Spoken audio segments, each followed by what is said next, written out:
नमस्कार विद्यार्थियों, ऑनलाइन कक्षाओं में आपका स्वागत है। विद्यार्थियों, हम भारतीय अपवाह तंत्र को पढ़ रहे हैं। भारतीय अपवाह तंत्र के दौरान हमने भारत की प्रमुख नदियों को जाना और नदियों को जानने के बाद हमारे सामने एक प्रश्न सामने आता है कि दो अपवाह तंत्र हमने पढ़े। एक तो हिमालय अपवाह तंत्र और एक प्रायद्वीपीय अपवाह तंत्र।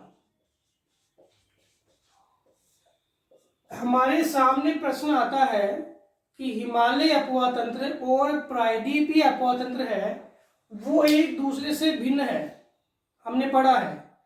और यह एक दूसरे से भिन्न क्यों है, इसके हम कारणों को जाने तो दोनों में जो अंतर है वो हम करते हैं कि हिमालय अपवाह तंत्र और प्रायद्वीपीय अपवाह तंत्र में क्या अंतर है।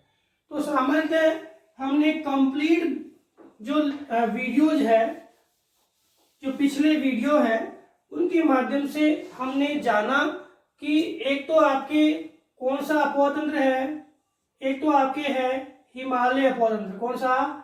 हिमालय अपवाह तंत्र, जिसमें नदियां है वो हिमालय स्रोत से निकलती है। जैसे आपके सिंधु निकल रही है, सिंधु की सहायक नदियां जो इसमें झेलम है, सतलज है, आपके व्यास है, चिनाब है, रावी है। ये नदियां जाकर के और आपकी कहां पर, पाकिस्तान में मिठनकोट के पास मिल जाती है। एक तो ये, दूसरी की बात करूं मैं, गंगा और गंगा की सहायक नदियां यमुना है, यमुना, गंगा, और फिर आगे जाकर के यहाँ जो नदियां है गोमती है, काली है, घाघरा है, गंडक है, कोसी है, ठीक है, महानंदा है। इधर से देखें तो आपकी चंबल है, चंबल की सहायक नदियां है जिसमें आपकी काली सिंध वगैरह, बेतवा है, केन है, सोन है, ठीक है। इधर आगे देखें तो दामोदर है। तो ये सारी नदियां, इसके अलावा हमने पढ़ा ब्रह्मपुत्र और ब्रह्मपुत्र की सहायक नदियां। तो हमने जाना कि भारतीय अपवाह तंत्र में हिमालय जो अपवाह तंत्र है, इसका जो ढाल है वो हिमालय के कारण है, वो 3 क्षेत्रों में हो रहा है। ये उत्तर पश्चिम की ओर गई, ये दक्षिण पूर्व की ओर आई, ये पूर्व और फिर दक्षिण पश्चिम। इस प्रकार से 3 क्षेत्रों में इसका ढाल है। साथ ही साथ इन नदियों को जल भी सर्वाधिक मात्रा में मिलता है। सर्वाधिक मात्रा में ग्लेशियर से इनको क्या है, जल की प्राप्ति होती है। हम एक एक बिंदु को जानेंगे कौन कौन से जो अंतर है। सबसे पहले हम एक बार रिपीट कर रहे हैं कि हिमालय और इसमें कौन कौन सी। अब दक्षिण में देखें तो आपकी अधिकांश नदियां पूर्व में गिरती है और बहुत कम नदियां आपके पश्चिम में गिरती है। एक ब्रज घाटी के माध्यम से गिरती है, ठीक है। कुछ नदियां हैं जो प्रायद्वीप की उत्तर में गंगा का अपवाह तंत्र का हिस्सा बढ़ जाती है। कुछ नदियां हैं जो आपके, जैसे लूणी है वो अंतःप्रवाह की है, साबरमती है, आपके माई है, ये आपकी खंबात की खाड़ी में आके गिर जाती है, ठीक है। ऐसे अमरकंटक पठार से निकलने वाली नदी, एक नर्मदा, एक आपके महानदी और एक आपके सोन, ये 3 क्षेत्रों में प्रवाहित होती है आर्य प्रतिरूप बढ़ा करके। तो दोनों अपवाह तंत्र, यहाँ जो नदियां हैं वो ग्लेशियर से जल प्राप्त करती है, यहाँ की नदियां आपकी वर्षा से जल प्राप्त करती है, ठीक है। अब कौन कौन से बिंदुओं के आधार पर हम इनमें अंतर कर सकते हैं, भाई कौन कौन से बिंदु हम हैं उसके आधार पर इनमें अंतर कर सकते हैं। तो सबसे पहले हम आपकी हिमालय अपवाह तंत्र और प्रायद्वीपीय अपवाह तंत्र की बात करें तो कौन सा मुख्य अंतर इसमें हो सकता है। तो सबसे पहले हम उद्गम स्रोत की बात करते हैं।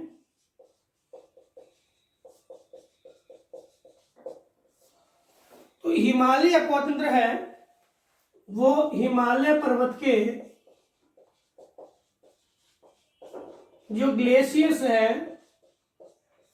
उनसे हिमालयी अपवाह तंत्र की नदियों का उद्गम होता है। कहां से?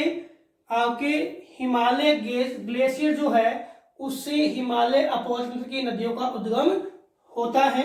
और प्रायद्वीपीय नदियों की बात करें तो आपकी प्रायद्वीपीय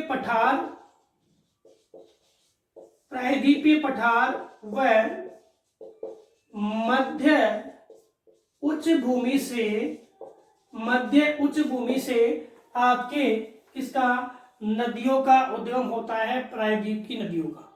ठीक है, तो हिमालय नदियों का उद्गम है हिमालय पर्वत के जो ग्लेशियर है उनसे होता है। इसमें प्रायद्वीप पठार की वह उसकी जो मध्य उच्च भूमि है उनसे क्या है? इनका उद्गम होता है। तो उद्गम स्रोत की बात है तो अंतर आपके सामने है कि हिमालय ग्लेशियर से अगर कोई नदी निकलती है तो जल ज्यादा मिलेगा, और प्रायद्वीप पठार से है तो अन्य कोई स्रोत है नहीं, तो यहाँ पे वर्षा पे निर्भर रहेंगी, तो इनमें जल में उतार चढ़ाव होता रहेगा।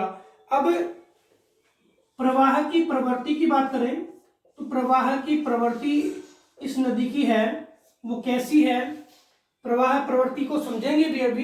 प्रवाह प्रवृत्ति आपके एक अलग से क्वेश्चन भी है। प्रवाह प्रवृत्ति क्या है? तो प्रवाह प्रवृत्ति की हम बात करें तो यह 12 मासी है। 12 मासी यानी वर्ष भर बहने वाली।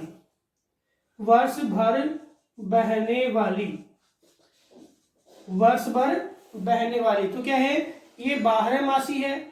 और इन नदियों में भी अधिकांश 12 मासी तो है, लेकिन 12 मासी तो है लेकिन कई नदियां तो इनमें मानसूनी है, मानसून पर निर्भर है।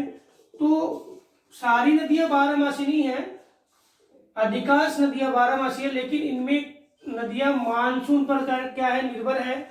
और इनकी जो जल क्षमता या प्रवाह की प्रवृत्ति है वो पूर्ण रूप से मानसून पर निर्भर है। तो इनको हम मौसमी नदियां भी कह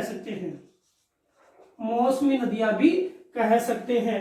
तो प्रवाह की प्रवृत्ति की बात करें तो ये आपकी 12 मासी है, वर्ष भर बहती है, और ये आपकी 12 मासी कुछ नदियां हैं। ठीक है, लेकिन अधिकांश जो नदियां हैं वो आपके मौसम या मानसून पर निर्भर करती है। और जल का कम या ज्यादा होना वो किस पे निर्भर करता है? आपके वर्षा पर निर्भर करता है। इसके बाद हम बात करें अपवाह। अपवाह का क्या स्वरूप है? अपवाह का प्रकार कैसा है?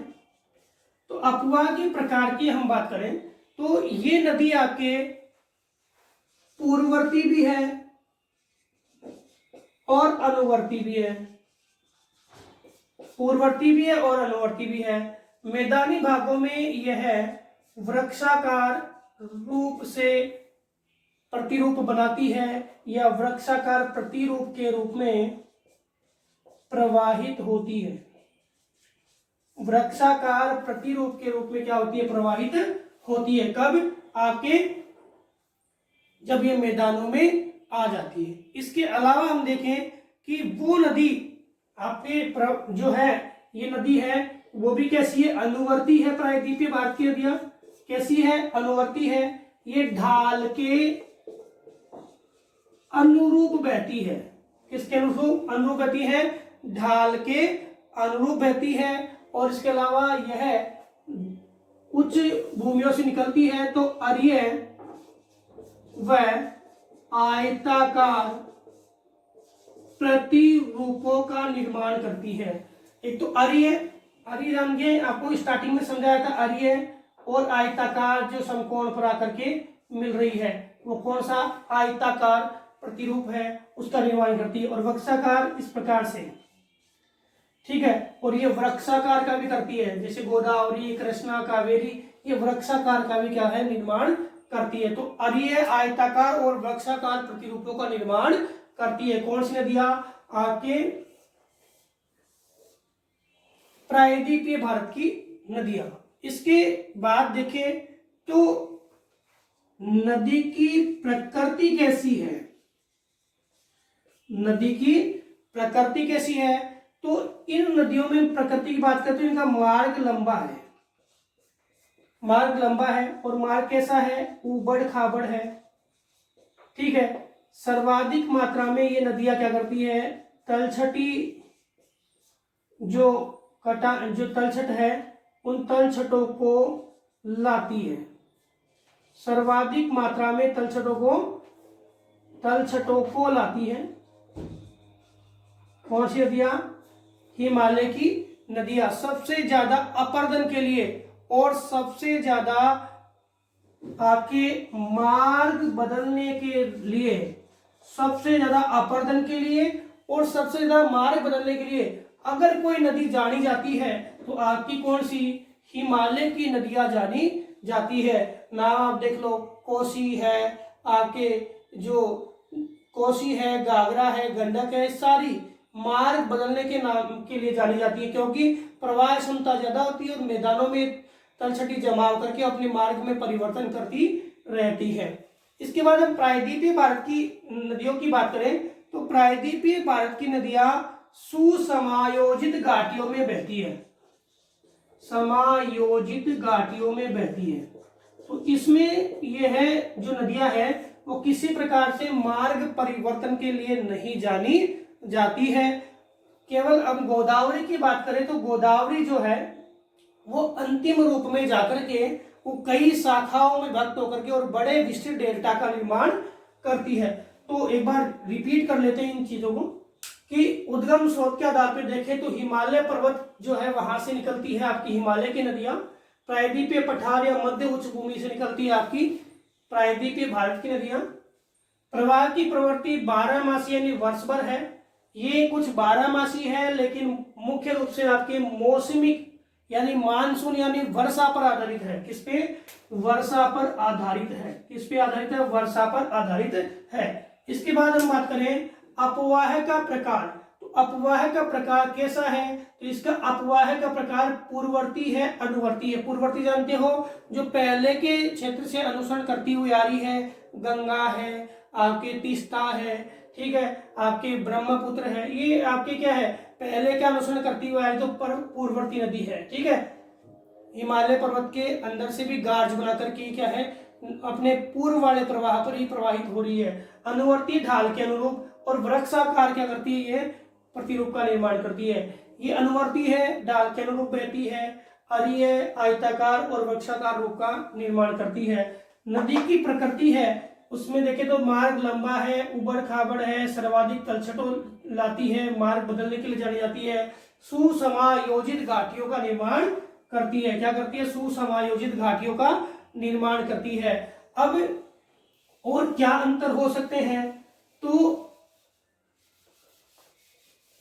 अपवाह द्रोणी की बात करता हूं पहले मैं कि अपवाह द्रोणी कैसी है, हिमालय नदियों की अपवाह द्रोणी कैसी है और आपके हिमालय और प्रायद्वीपीय नदियों की अपवाह द्रोणी कैसी है, दोनों की बात करते हैं। तो अपवाह द्रोणी की हम बात करें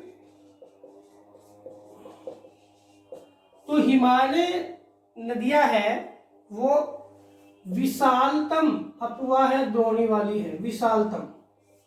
और ये जो नदियां है वो अपेक्षाकृत छोटी है। इससे हिमालय अपवाह तंत्र से क्या है? छोटी है। नदी की आयु की बात करें तो ये जो नदी है वह आपकी तीनों प्रकार की अवस्था, युवावस्था, प्रौढ़ावस्था व वृद्धावस्था, तीनों अवस्थाओं के अंदर क्या है यह नदियां प्रवाहित होती है। सर्वाधिक कटाव है या अपर्दन है वो कौन से में करती है? युवावस्था में करती है। और ये जो नदियां है वो अपनी प्रणवित परिच्छेदिकाएं जो है, परिच्छेदिकाएं उनके माध्यम से ही क्या है प्रवाहित होती है। मतलब जो पहले का रास्ता बना हुआ है उसी आधार पर ये नदी है वह अपने आधार तल के अनुसार क्या होती है? प्रवाहित होती है। किसके आधार पे? आधार तल के अनुसार, आधार तल के अनुसार प्रवाहित होती है। तो ये तो क्या है परिच्छेदिका जो निश्चित बनी हुई है उनके अनुसार चलेगी। ये नदी क्या है, आपके तीनों प्रकार की अवस्थाओं में चलेगी और नए नए मार्गों का निर्माण करेगी। ये अपने सुसमायोजित घाटियों के रूप में प्रवाहित होती है। अब बात करें सिंचाई की, तो इन नदियों के माध्यम से मैदानी भागों में हम क्या है, मैदानी भागों में नहरों के माध्यम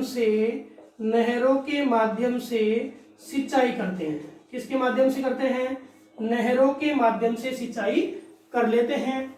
ठीक है, अब उनकी बात करें तो ये नदियां हैं, उनमें जो नहरें हैं केवल कहाँ बढ़ सकती है, भाई पठारी भाग है ना, तो पठारी भाग है तो नहरें कहाँ बढ़ती है, डेल्टाई, तो डेल्टाई भागों में केवल सिंचाई हो सकती है। अन्य क्षेत्रों में इनमें जलप्रपात भी बनाते हैं और जल विद्युत भी बनाते हैं, लेकिन सिंचाई की जो सुविधा है वो केवल कहाँ होगी, डेल्टाई भागों में आसानी से प्राप्त हो सकती है। अब इसमें बात करें कि जल विद्युत, तो जल विद्युत परियोजनाएं हैं वो आपके इन नदियों पर बनाई जाती है। इन नदियों पर है, हिमालय नदियां हैं, वो क्या करती है, जल विद्युत का निर्माण करती है। ठीक है, और प्रायद्वीपीय भारत की नदियां भी हैं, वो जल विद्युत का निर्माण करती है। किसके माध्यम से करती है, इस पे बने हुए हैं प्राकृतिक जलप्रपात, जो प्राकृतिक जलप्रपात बने हुए हैं उनके माध्यम से यह जल विद्युत का उत्पादन करती है। तो एक बार रिपीट कर लेते हैं, अपवादों बड़ी है, इसकी छोटी है। नदी आयु की बात करें तो युवा, प्रौढ़ावस्था, वृद्धावस्था तीनों में चलती है। प्रवाहित परिच्छेदी का आधार तल के अनुसार देखें तो आधार तल के आधार पे ही क्या है, ये प्रवाहित होती है और अंत में जाकर के और समुद्र में मिल जाती है। कोई विशेष कटाव नहीं करती, विशेष मार्ग परिवर्तन नहीं करती, ये अपने सुसमायोजित घाटियों के माध्यम से प्रवाहित होती है। सिंचाई की बात करें तो मैदानी भागों में यहाँ सिंचाई होती है, यहाँ पठारी प्रदेश है इसलिए डेल्टाई भागों में कुछ नहरें बना के सिंचाई कर सकते हैं। जल विद्युत की बात करें तो यहाँ जल विद्युत योजनाओं का निर्माण किया जाता है, यहाँ प्राकृतिक जलप्रपातों के माध्यम से जल विद्युत उत्पादन किया जाता है। ये आपके हिमालय अपवा तंत्र और आपके प्रायद्वीपीय अपवा तंत्र के मध्य जो अंतर है कि नदियां हैं प्रायद्वीप की कैसी है, हिमालय की कैसी है। अब एक और है कि हिमालय की नदियां हैं उनमें जल स्रोत ज्यादा आता है तो बाढ़ की स्थिति होती है, और इनमें वर्षा आधारित है तो वर्षा के आधार पर यह भी नदियां उफान पर रहती है। इनमें भी जल का जो है उतार और चढ़ाव होता रहता है, उतार चढ़ाव होता रहता है। तो विद्यार्थियों, हमने भारत की जो हिमालय अपवाह तंत्र है और जो प्रायद्वीपीय अपवाह तंत्र है उस नदियों की प्रवृत्ति को जाना। इसमें एक प्रश्न आता है कि नदी प्रवाह प्रवृत्ति क्या है। सामान्य सी बात है, सिंपल सी परिभाषा कि नदी वर्ष भर प्रवाहित होती है। ठीक है, नदी वर्ष भर क्या होती है, प्रवाहित होती है। अब नदी वर्ष भर प्रवाहित हो रही है तो इस प्रवाह के दौरान नदी कभी ज्यादा जल या कभी कम जल प्राप्त करती है, और नदी के प्रवाह में ये परिवर्तनिक स्थिति है उसको हम नदी की प्रवाह प्रवृत्ति या नदी की बहाव प्रवृत्ति कहते हैं। तो परिभाषा लिखते हैं, नदी वर्ष भर प्रवाहित होती है तथा प्रवाह के दौरान नदी में जल क्षमता में जो बदलाव आता है उसको हम नदी प्रवाह प्रवृत्ति या नदी बहाव प्रवृत्ति कहते हैं। ठीक है, यानी नदी वर्ष भर प्रवाहित हो रही है, नदी के वर्ष भर प्रवाह के दौरान आपकी नदी है उसकी जल क्षमताओं में बदलाव आता है, नदी प्रवाहित होने के दौरान जल क्षमताओं में बदलाव करती है, और इस बदलाव की प्रवृत्ति को ही हम नदी प्रवाह प्रवृत्ति या नदी बहाव प्रवृत्ति कहते हैं। अब इस नदी बहाव प्रवृत्ति को हम किन इकाइयों में मापते हैं, तो यहाँ पे इकाइयां जो है, एक तो है आपकी क्यूसेक, ठीक है, और एक है क्यूमेक्स। वैसे अपने जल के आयतन को हम क्यूबेक में मापते हैं, क्यूबेक में, किसमें, क्यूबेक में, और जल के आयतन को क्यूबेक में, नदी के प्रवाह प्रतिरूप को हम क्यूबेक में मापेंगे, लेकिन यहाँ एक इकाई क्यूसेक है, एक इकाई क्यूमेक्स है। तो क्यूसेक का मतलब है कि आपके इसके अंतर्गत देखें तो क्यूबिक फीट प्रति सेकेंड, वो तो क्या है, क्यूसेक है, और क्यूबिक मीटर पर सेकेंड, यह आपकी क्यूमेक्स है। भाई फीट में माप रहे हैं तो उसको क्या बोलेंगे, क्यूसेक्स, और आपके मीटर में माप रहे हो तो क्यूमेक्स। आप तो देख रहे हो ना, में और मीटर, यहाँ पे आपके फीट है, क्यूबेक्स में क्या है, क्यूसेक्स में क्या है, मीटर है। तो दो रूपों में हम नदी के बहाव प्रवृत्ति को मापते हैं, क्यूबिक फीट सेकेंड और क्यूबिक मीटर पर सेकेंड। अब इस नदी की प्रवाह प्रवृत्ति को हम कुछ नदियों के माध्यम से देख लेते हैं। नदियों के आधार पर इस प्रवाह प्रवृत्ति को हम उदाहरण के आधार पर पढ़ लेते हैं कि किस प्रकार की कौन कौन सी नदियां हैं जिनके प्रवाह प्रवृत्ति को हम जान सकते हैं। तो सबसे पहले हम गंगा की बात करते हैं। गंगा नदी जो वर्ष भर बहने वाली या 12मासी नदी है, जो ग्लेशियर से क्या प्राप्त करती है, जल की प्राप्ति करती है। अब गंगा नदी में देखें तो जनवरी महीने से लेकर के और आपके जून के महीने तक एक तो वर्षा नहीं होती, दूसरी बात तापमान क्या होता है, कम होता है। तो इस दौरान तापमान कम और वर्षा नहीं होने के कारण क्या है, ये इसमें जून जनवरी से जून तक क्या होता है, प्रवाह क्षमता कम होती है, कम। फिर अधिक कब होगी, अधिक होगी अगस्त और सितंबर में। एक तो आपकी बर्फ पिघलने लग जाएगी और दूसरी वर्षा। जैसे ही वर्षा होगी और बर्फ पिघलेगी, अगस्त और सितंबर में गंगा उफान पे आ जाती है, ठीक है, और बहुत सारे क्षेत्रों में क्या आ जाती है, बाढ़ भी आ जाती है। तो जनवरी से जून तक जो है प्रवाह क्षमता कम है और अगस्त सितंबर में इसकी प्रवाह क्षमता क्या है, ज्यादा है। और अक्टूबर के बाद देखें तो अक्टूबर के बाद फिर पुनः इसकी प्रवाह क्षमता में क्या आ जाती है, कमी आ जाती है। अब इसके नदी बहाव प्रतिरूप को जाने तो फरक्का जो बांध है या फरक्का जो क्षेत्र है, वहां पर इसका अधिकतम 55,000 आपके क्यूबेक 55,000 आपके क्यूसेक्स जल है, और न्यूनतम की बात करें तो आपके 1300 क्यूसेक्स है जल प्राप्त होता है। गंगा नदी की बात कर रहा हूं। इसके बाद गंगा नदी के बाद हम प्रायद्वीपीय भारत की नदियों की बात, ये सारे आपकी गंगा नदी की बात है। इसका मतलब है कि जितनी भी आपकी हिमालय तंत्र की नदियां हैं वो सारी इसी पैटर्न पे चलती है। तो वहां जनवरी से जून तक तापमान कम है तो प्रवाह क्षमता कम है, और वर्षा आते ही प्रवाह क्षमता उनकी बढ़ जाती है। तो अक्टूबर के बाद है वो प्रवाह क्षमता पुनः कम होने लग जाती है। तो प्रवाह क्षमता ज्यादा कम है आपके जुलाई और अगस्त में, और बाकी महीनों में प्रवाह क्षमता क्या होती है, कम होती है।